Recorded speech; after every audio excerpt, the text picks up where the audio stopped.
Online कक्षा में आज आपका स्वागत है। आज सेकंड ईयर द्वितीय वर्ष के विद्यार्थियों के साथ में बातचीत करेंगे। विद्यार्थियों, सेकंड ईयर में जो हमारा प्रथम प्रश्न पत्र है उसमें निबंधों की पुस्तक कोर्स में है और इसके अंतर्गत हमने पूर्व की कक्षा में शुक्ल जी के निबंधों की कला पर प्रकाश डाला था। आज द्विवेदी जी के निबंधों की विशेषताएं करेंगे। तो द्विवेदी जी के निबंधों में जो विशेषकर बातें हैं उन पर प्रकाश डालना आज हमारा महत्वपूर्ण उद्देश्य रहेगा और उनकी निबंध कला को साथ साथ समझने का प्रयास भी करेंगे। तो हजारी प्रसाद द्विवेदी के निबंधों में क्या विशेषताएं हैं, आज उस पर देखने का विशेष आयोजन है। और उनके निबंधों की विशेषता देखने के लिए हमें हमारे कोर्स में जो अशोक का फूल हजारी प्रसाद द्विवेदी का निबंध है वो है, उसको आधार बनाकर उसे समझने का प्रयास करेंगे। तो सबसे पहले हम ये देखें कि उन्होंने कौन कौन से निबंध लिखे हैं और निबंध के क्षेत्र में आचार्य हजारी प्रसाद द्विवेदी का क्या स्थान रहा है और उन्होंने किस किस प्रकार के किन किन विषयों को केंद्र में रखकर निबंधों को लिखा है। तो सबसे पहले हम ये देखें कि हजारी प्रसाद द्विवेदी जो हैं वो हिंदी के मूर्धन्य निबंधकार हैं और उनके कई निबंध प्रकाशित हो चुके हैं, जैसे अशोक के फूल, आलोक पर्व, विचार और वितर्क, मध्यकालीन धर्म साधना, विचार प्रवाह और कुटज। ये निबंध संग्रह हैं जो इनके प्रमुख रूप से हमारे देखने, समझने और जानने का के योग्य हैं। इनके निबंधों में अगर देखें अपन तो द्विवेदी जी के हृदय की सरलता, द्विवेदी जी का प्राचीन साहित्य और संस्कृति का ज्ञान वैभव, द्विवेदी जी के विचारों की मौलिकता और इनकी शैली की जो रोचकता है, इन सब का समन्वय हमें अशोक के फूल निबंध में देखने को मिलता है।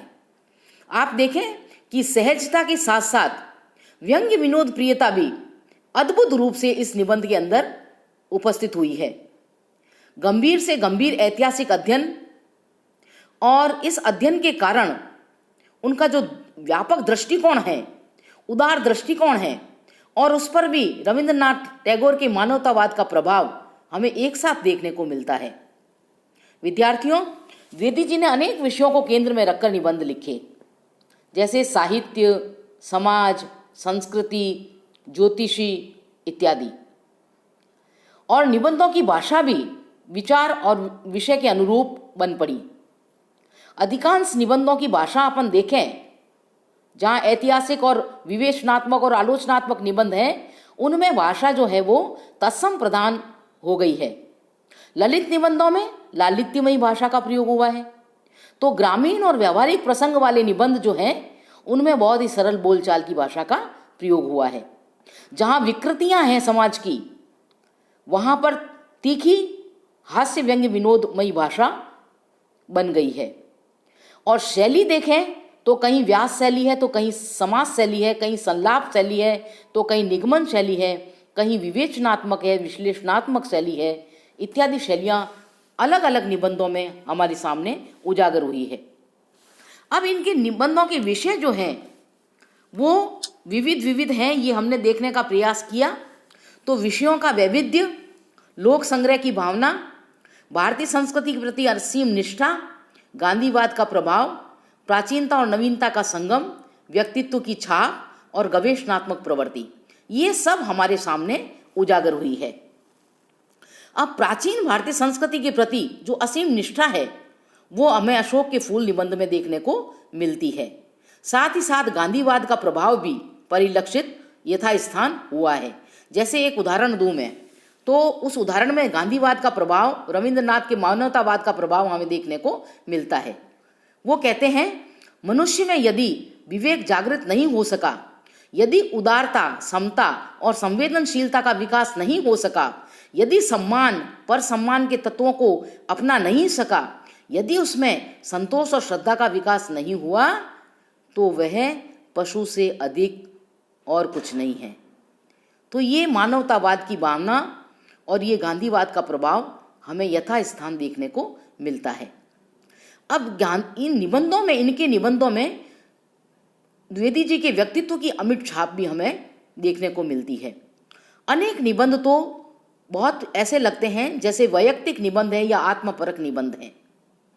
अब निबंधों में कहीं सरलता तो कहीं पांडित्य है, कहीं गंभीरता तो कहीं प्रसादात्मकता है, कहीं वैचारिकता तो कहीं भावुकता है, कहीं हास्य व्यंग्य विनोद प्रियता है, और जहाँ वैचारिकता है वहाँ बुद्धि तत्व की प्रधानता और गवेषणात्मक आलोचनात्मक शैली इत्यादि के दर्शन हमें होते हैं।